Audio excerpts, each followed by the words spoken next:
Hello and welcome to some more Star Citizen with a Persistent Universe monthly report going over what CIGs various studios have been working on the last few weeks and what they're focused on now and the near future. This video is targeted at Star Citizen and its Persistent Universe updates rather than Squadron 42, which we will do in a later video.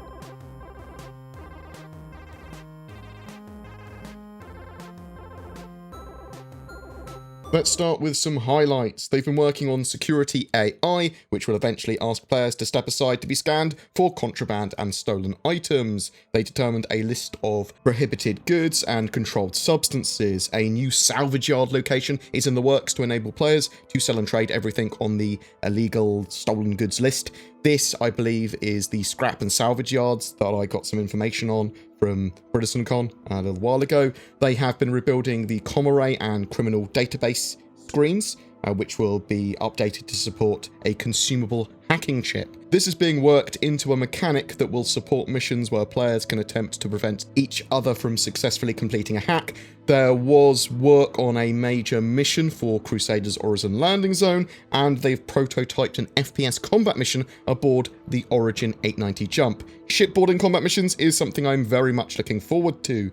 They've also been working on a new ship purchase kiosk, which will initially be found in Area 18's Astro Armada. Previously, players would only be able to buy ships that fit into a showroom, which seriously limited choice. While shop displays are still limited by size of the location, the designers can add any ship they want to a kiosk to greatly expand buying options. They're also reworking the ship and vehicle UIs and HUDs. This is a significant task that will take several months to complete. Alpha 3.6 will see a new ship HUD for the Gladius being tested. This, I believe, may be adopted by the other ships after it's been tweaked a bit. Improvements include indicators for velocity, G-force, afterburner, ESP, and some new mechanics such as thruster strength limiter and radar altimeter, all that sort of jazz. They also completed major server optimization work, which included adding support for authoritative and non-authoritative entity component updates. This is leading to the first implementation of server-side object container streaming, which actually sounds like it's going to be in our hands in the quite near future. There's a lot of work that's been going into Alpha 3.6 release, including improvements to the character customizer, hailing ships, shop inventories, kiosks UIs, ships, lots more.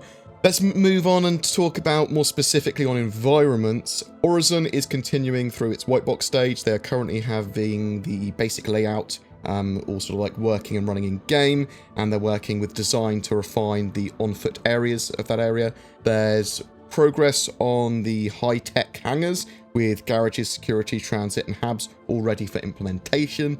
Pre-production has begun on Microtech with the new Babbage landing zone. This will offer players a very different experience from what's come before, with corporate espionage, hacking, and high-tech industry all being considered for themes there on that icy planet. New space station exteriors have just begun their final art phase. The most difficult part is apparently defining the various libraries and rule sets and filters required for the game to procedurally generate interesting and believable locations. Procedural caves are progressing nicely too as well. They're working on some environmental mission variants. They've also added updates to the new NPC combat assist service beacons, which are almost complete and will be live soon. Crusaders Landing Zone Origin is, as I said, moving through its white box stage. They're blocking out the required Tier 0 shops by building out shop templates rather than handcrafting new layouts for each landing zone. So this is important as more and more locations are added. They require specific metrics for this system for the shops and where they're going to fit. While this may make shops feel a bit less unique, it'll free up the team to create a large variety of franchises and brands. This also ties into the recent economy update where shops are hard themed with items from specific manufacturers. Testing for the new transit systems and Microtech has started. The economy team has been working on getting the newly announced ship customizer ready, rolling out the first iteration of the new Origin 300 series. They worked closely with marketing and ship design to create a compelling set of customization packages for players to choose from. Several new items were added to the game to facilitate those ships, all of which have been added to in-game shops.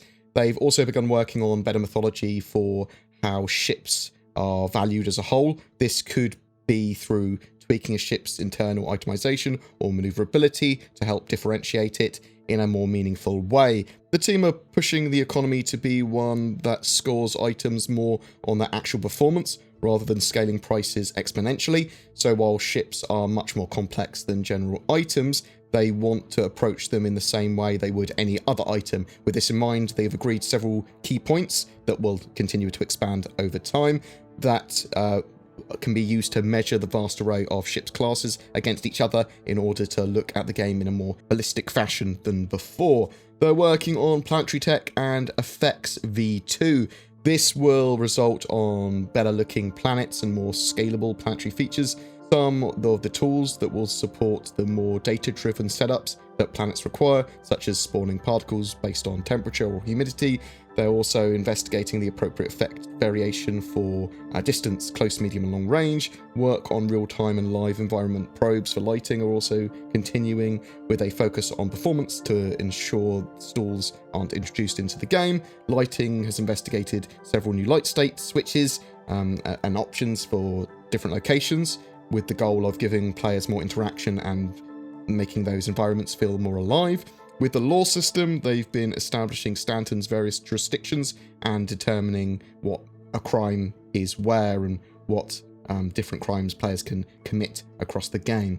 Ship updates. So they've been working through the final art phase of the 890 jump with the landing gear, hangar doors, master suite, engineering, deck corridors and crew areas all wrapped up. The lighting pass is currently underway, including lighting stakes, exterior materials, turrets, main rear thrusters, and the large integrated components housed in the lower decks. The Aegis Vanguard and Hoplite exteriors are being wrapped up to bring them closer to the vision of their original concepts and make them viable and useful in-game. Work will swing back to their interiors soon, and then they're going to be ready to fly. The P-52 and 72 are both receiving a VFX pass as well. That will bring the work on the Merlin and Archimedes close to being finished off for 3.6. The Asperia Prowler, which is scheduled for 3.8, has had its cockpit and pilot seat modelling finished. They've been removing legacy damage from the M50, updating it with the new UV2 system, and working on animations on the Kotu Alta wings. Work has continued on ship item interiors, which included finishing a couple of small and medium ship power plants, ironing out a handful of issues, and preparing for a larger push later in the year. The audio team continued to push forward improvements to ship weapons, vibration and thruster components, which involved efforts on both the sound design and audio code fronts to create new systems and improve existing ones. A new addition from the team is the internal ship ambience, which will now be directly affected by the ship model. They have also pitched some new commercial ideas for upcoming ships and wrote an original song for a ship trailer currently in production. We should see these later this year, I believe. AI, NPC and character stuff. So the ship AI team exposed additional nodes in Subsumption to allow for greater scalability and interaction for new mission systems and general NPC interaction. This provides a way to tie the position of one AI character to another and will enable NPCs to join various flying formations or follow specific tasks and behaviors for missions or whatever purpose they need, patrols, that sort of stuff. This uses the new flight system's autopilot mode. Eventually, this will give AI pilots more abilities during combat, adding the sort of like addition of tactical maneuvers, strafing, that sort of stuff, to bring AI ships' abilities more in line with player ones.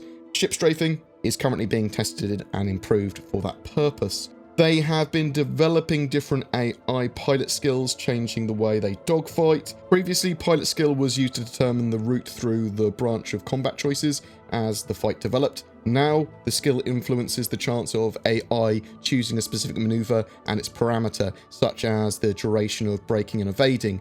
A target selection option is now available to AI pilots that ensures they consider several factors when prioritizing between all detected targets. These factors currently include distance, perceived strength, damage sustained, and the number of allies already engaging. The next step is to introduce these influencing factors one by one and balance their relative importance during testing.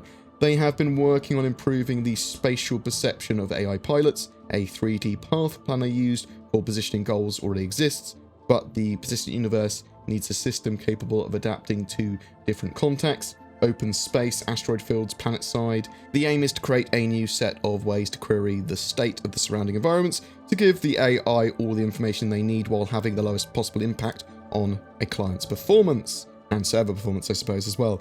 They've been working on the ability to have players and NPCs interact with usable items without being in a very specific exact position.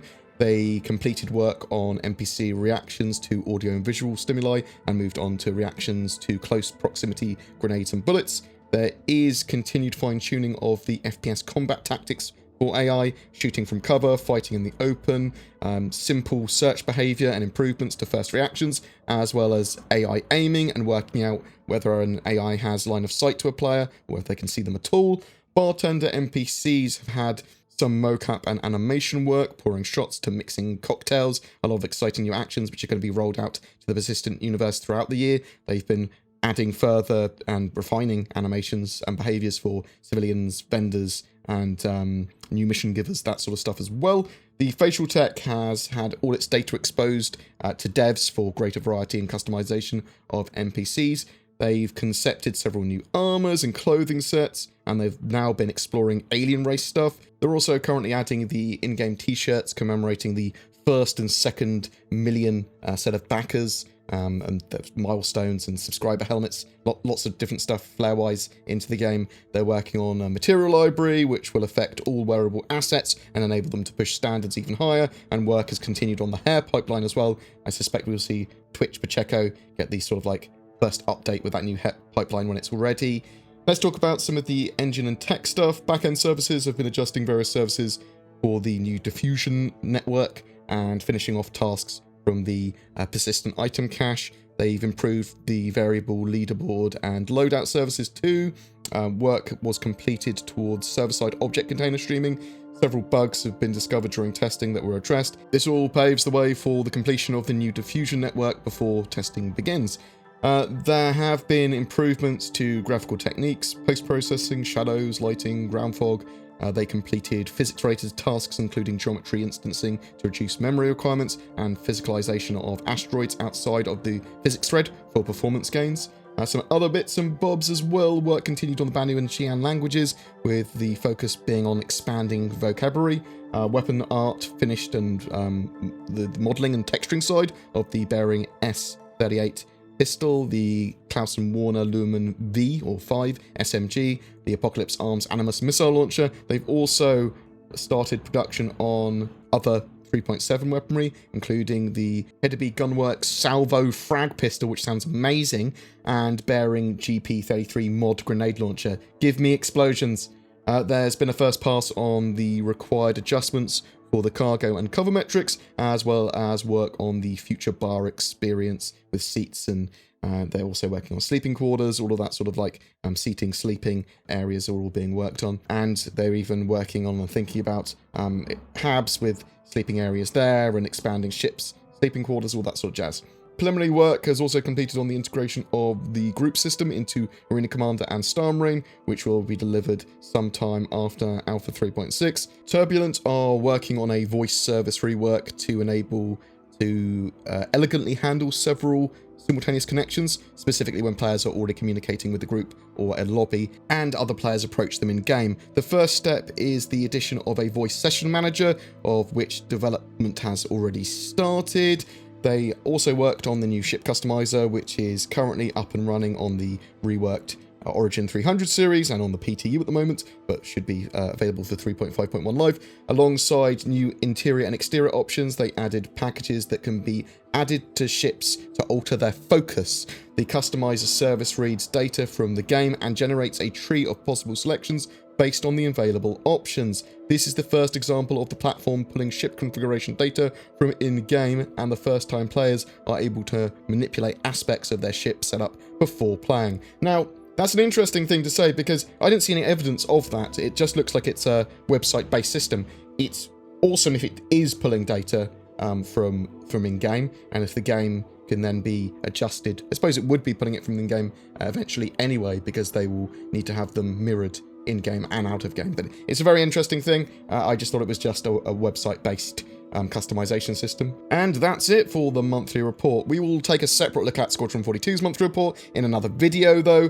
Are you excited about anything we discussed? It does seem that they're working on some of the more important core areas of the Persistent universe, but Because of that, they're currently neglecting some of the gameplay loops and mechanics like repair, medical, science, exploration, land claims, and building that we've all previously discussed. I know that they're still fleshing out the current content. We do have, obviously, the lore and black market systems and ship rentals in 3.6 and Salvage coming later this year, and lots of other cool features coming later this year, but I'm interested in whether people are happy with the current direction and focus and progress at this stage. We've known about it for a while, that they're obviously focusing a lot of their team on Squadron 42 content and stuff that is therefore easily transferable to the persistent universe at this stage, getting the core mechanics right, getting the new flight model in, getting all of those core issues solved with combat and AI and that sort of stuff. But I'm interested to know what your opinions are. Feel free to share them in the comments below. I'd love to hear from you. Every month we have a ship giveaway. For June, we have an Origin 890 Jump, the massive luxury ship that should also be flyable with Alpha 3.6 at the end of the month. That is a huge sort of like capital luxury ship. It's been donated by Odyssey Interstellar, a friendly industrial expansionist organization in Star Citizen that focus on mining, trading, industry, exploration, research, and infrastructure. In short, commerce is their goal. They run regular weekly events in-game now. Please check them out if you are looking for an org to join. Links down below. There are a couple of services I shield for as well that you might find useful. If you're looking for a VPN, then check out NordVPN. I use it for security, privacy, and more. It has massive advantages over free VPNs, and if you use the code BoredGamer, you get 75% off your subscription. Boom! Also, there is Shadow Cloud Gaming. This is an alternative to having your own or upgrading your gaming rig on PC. It leverages the power of the internet and your own Shadow server that emulates a high-spec Windows 10 PC, so you can play up to 144Hz 4K anywhere with an old PC, laptop, smartphone, or even tablet. Freedom to play anywhere. The internet is good enough anyway, and it works really well with Star Citizen and all the games that I play, and is constantly updated and even improved with new hardware. Again, use the code BoredGamer for discount. Links below to all of that jazz. Thank you to all that support the channel through Patreon, the YouTube join button, donations, subscribe star, as well as anyone that just generally subscribes, likes, comments, and shares my content. Dings that bell, ding ding. If you feel so inclined, you can find links to all of that down below. A special thank you though to my VIP producers this month: Dalamars, Catastrus, Raz, Gear Khan, General Aventador, Robert Johnson, and Andy Green, who have given well beyond the norm in support for the channel. I know a load of other people have, but I can't name them all. Thanks for watching, and I'll see you in the verse.